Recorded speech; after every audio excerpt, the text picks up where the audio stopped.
Hello! In this video I will show you how to set up eSIM on Google Pixel 9 Pro Fold.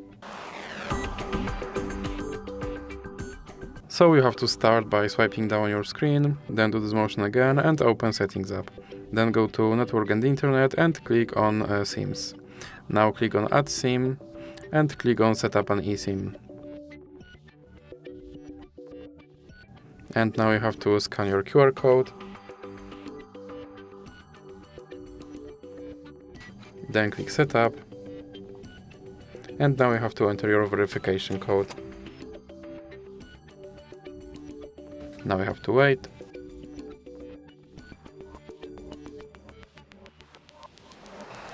And now click on Settings. And as you can see, my eSIM is now set up. So that's it for this video. If you liked it, please remember to leave a like and subscribe.